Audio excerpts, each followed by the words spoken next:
أهلا وسهلا فيكم بفيديو جديد. إن شاء الله تكونوا بصحة وسعادة وريحة بال. وصفتنا لليوم نوع من أنواع الكيك بنكهة الجبن. يلا نحضره مع بعض. رح أحتاج 2 بيضة بحرارة الغرفة، رح أضيف عليهم معلقة صغيرة من الفانيليا، كوب من السكر. رح أخفقهم مع بعض حتى يصير عنا قوام كريمي ويفتح لنا الخليط. أنا عم استخدم الخفاق الكهربائي وأنتوا بتقدروا تستخدموا الخلاط والخفاق الكهربائي. بالخلاط بتضيفوا كل المكونات السائلة مع بعض. بعد ما فتح معي الخليط رح أضيف 4 مثلثات. تقدروا تستخدموا أي نوع جبنة كريمي عندكم، مثلثات، مربعات، 4 معالق من جبنة الدهن.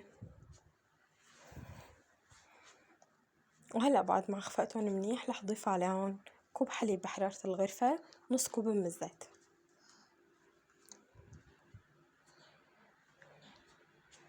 رح أخلطهم مع بعض حتى يمتزج الخليط.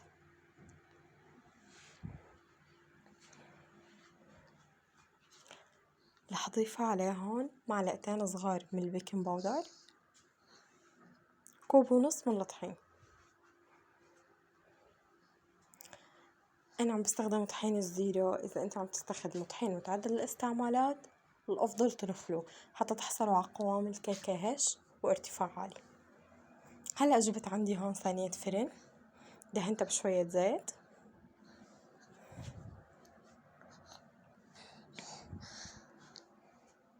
رح أحرك بالسباتولا الخليط عندي حتى أخلط الأطراف وأتأكد إنه ما عندي تكتلات.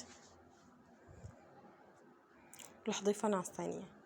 بدي أدخله على فرن محمى مسبقا على حرارة 170، بياخد معنا تقريبا نص ساعة. وهون انتبهوا كتير منيح، أنا تفاجأت رغم إني خلطته منيح، رغم إنه حاولت ما يكون في تكتلات، إلا إنه الجبنة عطت شوية تكتلات. حاولوا بالسباتولا إنكم تهرسون منيح. وهيك طلع معي بعد ما طلعته من الفرن. حاول أحرره شوية من الأطراف. شايفين جمال الوش؟ شايفين لونه كيف وجماليته؟ وهلأ رح أقلب. تشوفوا معي اللون قلب بسهولة.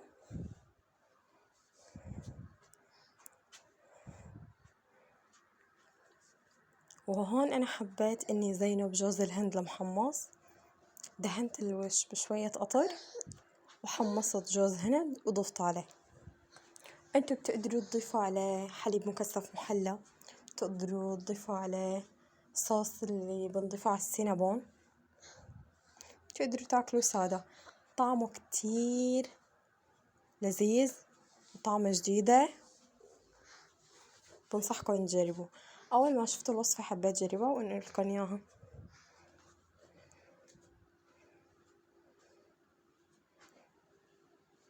وأنا عم قطعه هون كنت كتير كتير كتير متحمسة إني أجرب الطعم.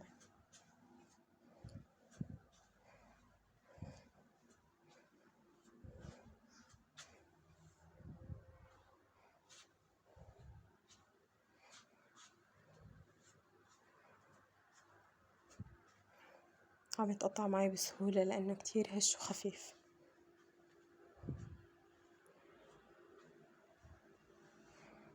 قوامه جدا رائع.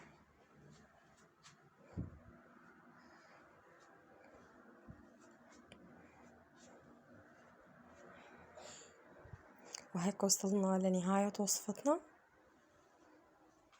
وهيك طلع معنا الكيك. شوفوا كيف هش وخفيف، قوامه رائع، مشاهدة ممتعة. إذا عجبتكم الوصفة لا تنسوا تشتركوا بالقناة وتكتبوا لي تعليق حلو مثلكم. وهلأ بقولكم مع السلامة.